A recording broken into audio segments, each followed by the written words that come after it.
are back this week. We are talking about infidelity. We are talking about infidelity, and we're just going to dive right into it. And the biggest question I get with people, especially after a confession, especially after a confession, why can't you just get over it? I had this couple come in not too long ago, and he was saying, "Yeah, we both had an affair, but I told you." In fact, he had way more affairs. I think she got tired of his affairs, frankly, and had one of her own. But he says, "I told you, so you should be able to get over it." And he felt him telling her made it different, and she was just traumatized. He wasn't so traumatized, to be honest with you. He just wanted to even the slates. He felt like, look, you got me back. We're good, honestly. But she could not move over, or could not just get over it. And if you're out there and someone had an affair on you, I'm going to venture to say you likely can't just get over it either. And let me give you three reasons why. The first reason is civil war. Civil war. It is a civil war between your brain and your heart. The second reason is post traumatic stress disorder and getting re-triggered. The third thing is this organic effect. This organic effect. And I'll talk about what all those are. First thing is, so people come in to my office and they say, and I've had people come and say, I want to be at a different place. I don't want to be here no more. This sucks.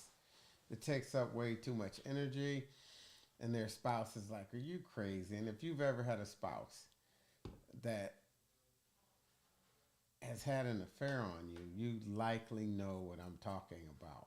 You are thinking about it 24/7. It takes a lot of energy. Probably the last emotional place you want to be, short of grieving a loved one, like a serious loved one, right? Because it's just consuming, it's there all the time. Go to the browser if you've ever had this happen and just type in CW. Because, sorry about that. The Civil War is between your heart and your brain. Your heart crushed. I don't ever want to be hurt like this again. But I love them. I want to move forward. Your brain is like, ooh, what you just did to me. And this is universal, male or female. Ooh, what I'm going through right now, I don't ever want to go through this again. And I'm not gonna. The brain is thinking facts. Let's just move on. Let's cut our losses. And it is a war between your heart and your brain. Some days the heart wins, or sometimes in the day, sometimes the heart wins, sometimes the brain wins. But it's a constant battle. And you're doing like this, like you got your foot on the gas and the brake, trying to figure out what to do. That is a civil war. If you can relate to that, type in CW. Or you just write out civil war because it's a painful place to be. So that's one reason you can't just get over it. You wanna. I'll ask people.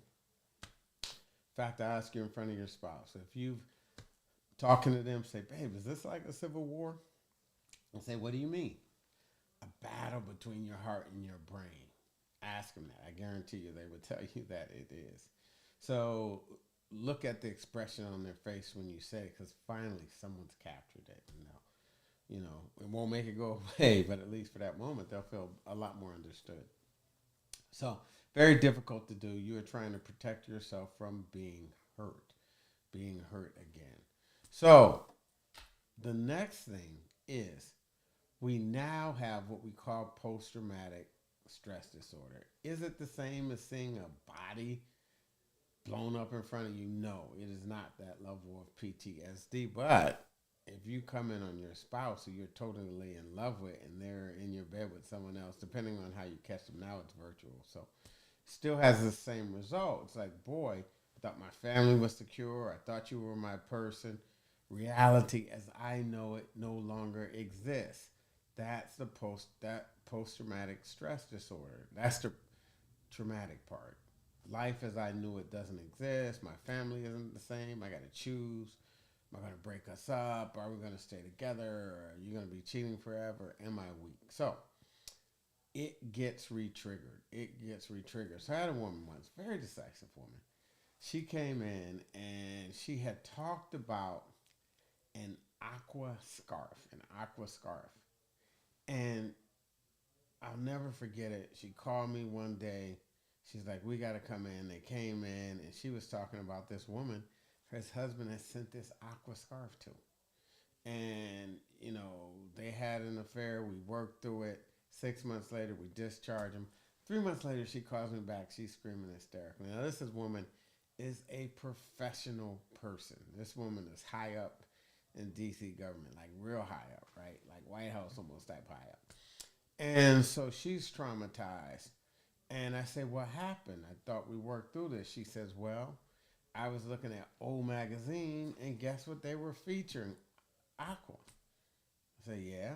And aqua scarf. I was like, "Oh God." And she was re-triggered. And so we talked about it a little. I was really busy. I said, "Why don't you come back in 2 weeks?" So 2 weeks she comes back. She's talked herself down now because she realized that the problem that led to the affair was they were disconnected and she was going through surgery. Not that that's an excuse for someone to have an affair, but she had been having a multitude of health problems. They felt horrible. He felt horrible touching her because he was going to hurt her. It's a very elaborate thing, but the bottom line is they realized that the damage in their friend and the disconnection had been taken care of, and she was able to talk herself down. I say that to say no matter where you are, don't define your marriage by this moment. You will get to a different place, and it doesn't mean you won't be re-triggered, but you probably, after an intervention, won't go down as low or stay as long. You won't go down as low or stay as long. So post-traumatic stress disorder, anything could re-trigger them. It could be a song. It could be a horn. It could be a phone ring if you have a certain beat. It could be they drive by a Starbucks and they happen to, know that you met this person at Starbucks once. It gets elaborate. So, anyways, they just get re-triggered, but boy, it doesn't mean they don't want to get over it. Doesn't mean they don't want to be another place. They're still fighting a civil war. They don't do that unless they love you and want it to work out. So don't be freaked out by that. The third thing is what we call the Zargonic effect. The Zargonic effect. That starts with a Z. Go to the browser, type in a Z. The Zargonic effect is simply this. We can't move forward if we can't close the loop. If we can't close the loop. If something about your story is incomplete and they just don't buy it, they will not move forward because it won't make sense to them and they won't be able to move forward. So you have to ask yourself, and that's why I say confession is something to really think about so they don't have to think they're crazy.